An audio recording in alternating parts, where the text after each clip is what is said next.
The Lannisters and the Tyrells may be trying to climb over each other for glory, but it is Jon Snow with the biggest claim of them all as he attempts to make it to the top of the wall. Welcome back, guys, to Fog Entertainment, here to review Game of Thrones Season 3, Episode 6. This one was called The Climb, and you know what? It was just like most episodes this season. It was good, but maybe not great. Some obviously great moments, some great scenes, but yeah, overall, I don't know if they're doing something similar to Season 2, where they're building it up for a big, massive episode towards the end of the season. Maybe that's what they're going for here. I mean, it could be, but I think in Season 2, you knew that Stannis and Davos and that army were heading across the sea.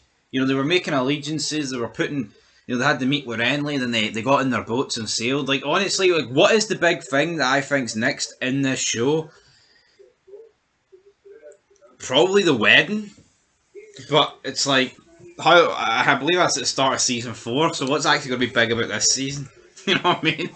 Yeah, I mean, are we actually going to get a battle with the Starks and the Lannisters? We've been pretty much teased at for like the beginning of the show now, and we're still to get it, but we'll keep waiting. You know, hopefully we will get it sooner rather than later. If good things come to those who wait, so we will just wait. But let's speak of good things. Let's talk about what happened at King's Landing. We had Tywin and Lady Olenna discussing the marriage between Cersei and Sir Loras.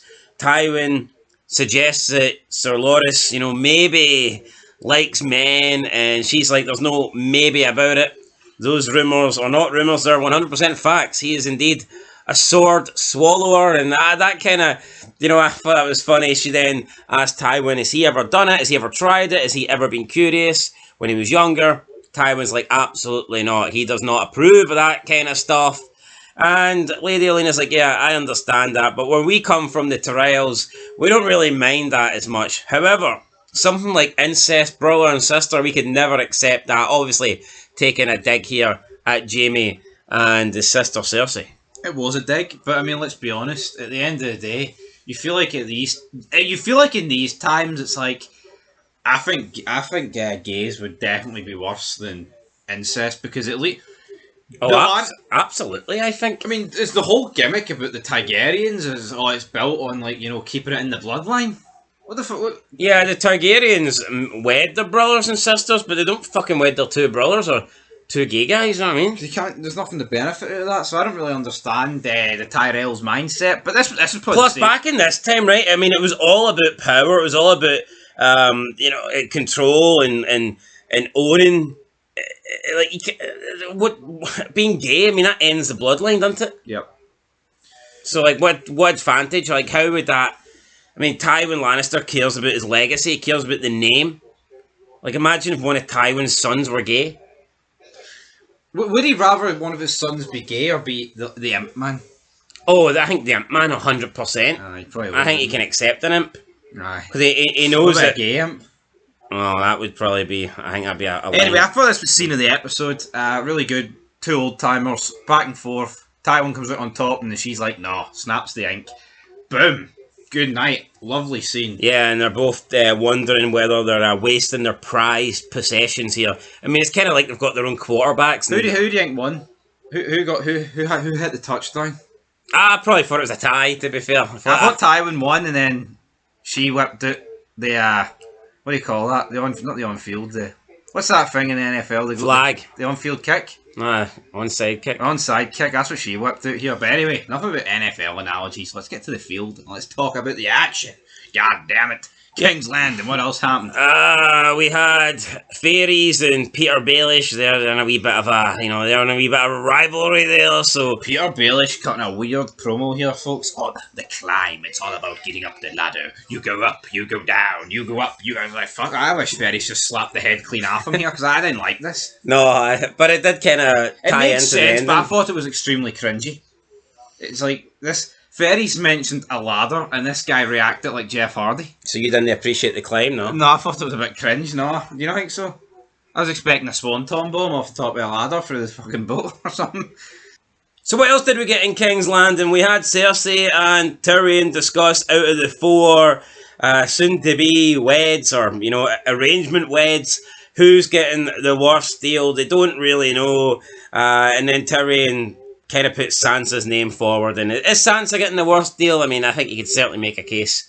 Is it not better though? I mean, I actually think I think Sansa is easily getting the worst deal. Right. And it's not necessarily down to Tyrion, but I mean, you could factor in her age and he's a grown man. But it's also the fact that she thought she was escaping the Lannisters. She thought she was escaping King's Landing. Yeah, but is marrying Tyrion not better than marrying Joffrey?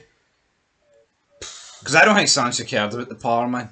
No, but I mean, I think she found Joffrey attractive. Oh, he's a young lion, a protector. That was all BS though. What about the Imp Man? The Imp Late Man. 30s. Tell you what, at least Tyrion went out and fought at Blackwater. His arse didn't fold. You know what I mean? Unlike I Joffrey. like the scene where he questioned Cersei here about who actually put the hit out on him. Turns out it was Joffrey. Yeah, so Cersei says Joffrey wants you dead, and your days are still numbered. And we have Tyrion basically suggesting that he thinks once Jaime returns, Sir Loras will come down with an illness. I believe he called it a sword something. Sword up the arse or something. Sword through the stomach. That's Renly style, anyway. That could be Renly style. What else did we have? We had at the end, well, first of all, we had Tyrion go and tell Sansa the bad news. We then see Sansa crying as a ship departs. I'm going to assume that's Baelish's ship, and maybe she had the chance to leave on it, but she didn't find out the news quick enough. I mean, would she have been allowed to leave? Would Baelish have took her anyway? Would he have went against the Lannisters like that? Probably not. I don't think it would have looked too good if he allowed Sansa to escape King's Landing. Also the big reveal here that Joffrey's killed Rose, whatever you want to call her. So basically, she's been found out. Freys has been found out. Peter Baelish leaves on his wee fucking sailboat. Joffrey's psychotic here. He's fired the crossbow into her about 6 times, but again, it's I lack of Joffrey. I'll say one thing they're building. They're keeping the tension between Tywin and Joffrey. They're keeping them apart for one big showdown, I think. I think we want to see it. We want to see it now. I want to see Joffrey swallow Tywin's sword. And you know what? I don't know if I want to see that, but thought about incest. I do think that we will. Will Joffrey face consequences? I know he's the king, but we'll put it this way. Actually, I just thought of it. What if Tywin found out that Joffrey... What if Tyrion goes to Tywin and says, here, Joffrey tried to kill me, and Cersei admitted to it? I don't think Tywin would take that lying down, Well, no, but we'll have to wait and see if that happens, but I just don't think that... I don't think Tyrion will be happy about this. I don't think he's going to let this go, and we'll see what kind of hand of the king Tywin really is. In the Riverlands, what do we have? We have... No, not a lot really. Brotherhood with banners. They're talking with Arya Stark. They sell Gendry to Melisandre.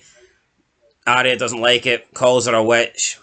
Melisandre tells Arya that they will meet again and her eyes will close forever. Sounded like a threat to me. It did sound like a threat. I don't even know what's going on with the map of Game of Thrones. Like, Stannis took a week to get to King's Landing, and she's just left where Stannis was to get here in a day.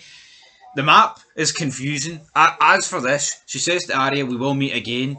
When will that be? There's darkness in your eyes, child. This doesn't really do it for me, I'll be honest, but here, I think Gendry has got a part to... I think she's going to deliver Gendry back to Stannis and be like, he's the true heir. Well, she said they require a sacrifice with the king's blood, so maybe Gendry's that sacrifice. Which... I'm going to assume. But if he is that sacrifice, I really... Hold on, Stannis has no love for fucking his brothers. You really think he's going to... Oh, no, wait, this is my brother's bastard son that he didn't even care about? I don't think he'd be happy with him dying, though. Well, I mean... He did show a bit of remorse for Renly. True, I mean, I guess he is a bit honourable, Stannis, did he? True, I mean, he is like the secondary Ned Stark, so I highly doubt that he would... Secondary, indeed. I highly doubt he would just be happy to, allow someone to die. I don't think he would just, kill someone, but we'll have to wait and see.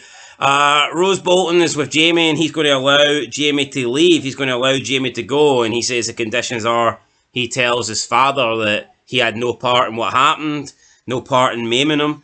I mean, it just seemed like Rose Bolton was a bit... Bottle it? Yeah, I mean, it felt very cowardly here that he was willing to Like, isn't he siding with Robb Stark? Shouldn't he be taking Jaime Lannister back to Robb? I don't know. Seems like he's betrayed him. Yeah, but then at the same time, it's like, well, Caitlin Stark's the one that put this shitstorm in motion. It feels like it's dragging on way too long. Either you return Jaime to Robb or you return to King's Landing. Do something, man. When you capture the Kingslayer, and this is what it's gone, but yeah, the Boltons don't really do it for me. They're a bit bland. Yeah, so we'll have to wait and see what happens here, but I just thought it was weird that Rose Bolton was just allowing Jaime to walk.